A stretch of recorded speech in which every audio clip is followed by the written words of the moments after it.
Mogul Motivation, educating and empowering entrepreneurs 1 week at a time.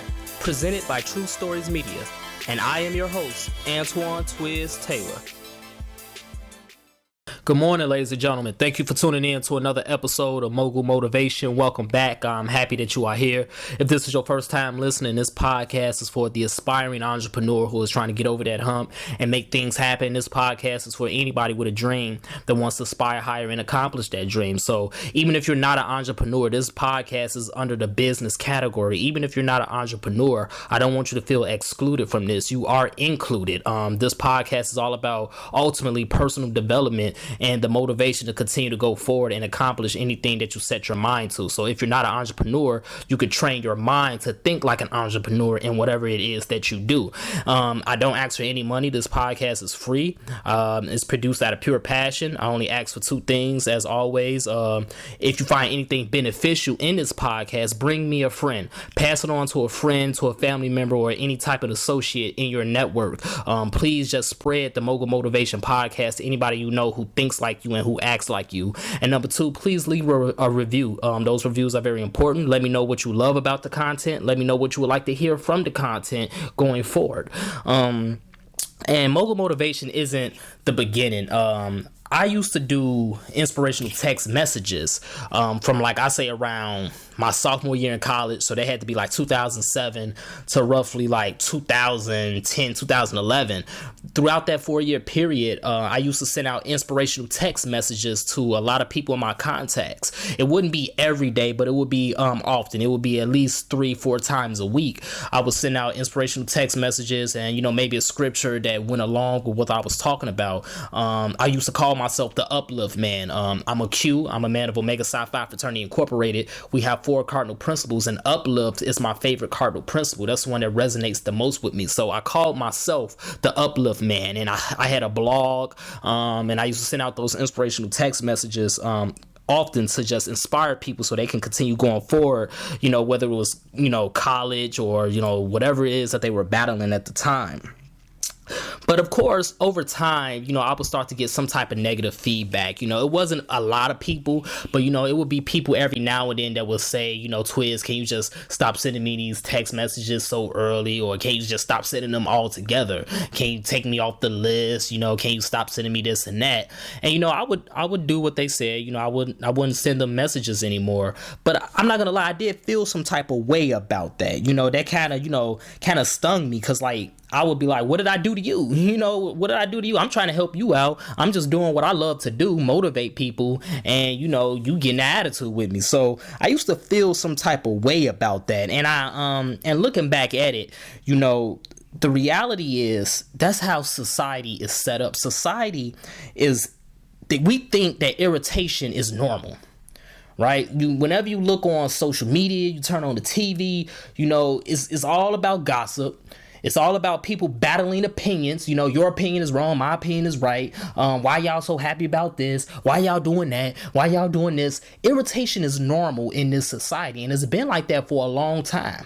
Ever since, the mid 2000s when the internet started to really grow and boom, irritation has become the norm, slowly but surely. And we're at a point now in 2018 where, it's okay to be irritated. We got to be irritated at everything. And so looking back, that's why these people, that's why they responded to me the way that they did. That's not the main reason why I stopped sending my messages, but I did feel some type of way. And I did, kind of slow down eventually after that. Ultimately, I stopped sending out the inspirational text messages because I got an iPhone, and iPhone unfortunately didn't allow you to do one big group of text messages at once, unlike the phones that I had in the past. So that's really ultimately why I stopped doing the text messages, and then eventually the Uplift Man blog phased out as well. But we get irritated with inspiration as we're building our businesses, don't we? Whenever we get bad news in our business, if something doesn't go right, if a client is acting up, or, we don't meet a deadline, or, if the money is coming in slow, or if we didn't get the promotion that we was working so hard for in our career, or whatever it may be, we didn't make the dean's list for this semester, whatever it is, we get irritated with our aspirations every single day. Every time we hear some bad news, we get irritated, and then when somebody tries to give us a pep talk, we don't want to hear it because we're too focused on what got us irritated. Yeah, I feel what you're saying, but I don't want to hear that right now. That's not helping my situation. Just let me vent. We can vent all we want, and we should vent, because we have to release that negative energy from our mind and our spirit so we can make room for the positive energy. When you get a chance, go back and listen to episode 3. Mogul Motivation episode 3 is titled Energy is Contagious. I talked about some of this in that episode.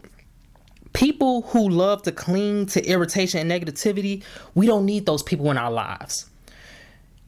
We have the ability as dream chasers, as entrepreneurs. Yes, we're going to get irritated, but we have the ability to overcome that irritation. Mogulism, right? We have the ability to overcome that, but a lot of people don't have that ability. A lot of people don't have mogulism in their veins. So they love to cling to irritation and negativity. We don't need people like that in our business, and we don't need people like that in our personal lives. It's draining to be connected to people like that, especially when you have ambition and you have high aspirations. If somebody doesn't want to be on your email list anymore, or they don't want to be a recipient of your chain messages, or they don't want to see your success stories on social media, they post too much, then good. Let them be irritated with your inspiration. Because you see, from our viewpoint, we think that we're doing them a disservice initially when people do that, but we're not doing them a disservice. What we're doing is we're doing what we were called to do. We're doing what is right, and we got to keep doing it. Because what's going to happen in your entrepreneurial and personal growth is going to resonate so much with so many other people that are receptive of it. Your ecosystem, we talked about that a few weeks ago. Your ecosystem is going to be receptive of your success and everything that you're doing. And it's going to shine so bright that eventually that inspiration is going to boil over to the irritated and negative people that had an issue with you in the first place. He smiled too much. She too happy. All they do is talk about their little businesses and shit. That gets boring. They can be mad and say whatever they want, but they can't deny the truth, which is, in a world full of pessimism, you are making power moves. So keep building your business. Keep promoting positivity. Keep irritating people with inspiration. Don't let their ignorance take away your esteem on doing what you're called to do. And stop holding back on the facts about your resume just because you don't want people to think about you a certain way or call you bougie. Be proud of your accomplishments, no matter what the size is. Stop worrying about people calling you this and that, because they're mundane, they're jealous, they're angry at themselves. The more you speak about what you did and what you accomplished, the more people are going to want to change their own lives. These irritated folks, they ain't going to say it to your face because they too prideful for all that. But the reality is, a lot of them are going to follow your footsteps, because all they need is just some sort of drive, just like everybody else. And eventually they're going to start to come around. So it's not even directly, but indirectly, you're still setting an example for all of these irritated folks. Build your business. Inspire. Build your brand. Inspire. Keep getting promoted. Inspire. Graduate despite the odds. Inspire. Keep writing. Inspire. Keep speaking. Inspire. Don't ever let their irritation halt your inspiration. Positive energy is always going to crush negative energy. It's no contest. And if more people in this world thought positively and acted on it, then maybe we will see some progress. But until then, let's continue to work. Let's continue to imagine reality. Inspiration may be irritating, but inspiration is definitely imperative. Never forget that. That's all I have this week, ladies and gentlemen. I'll talk to you soon. Have a great day.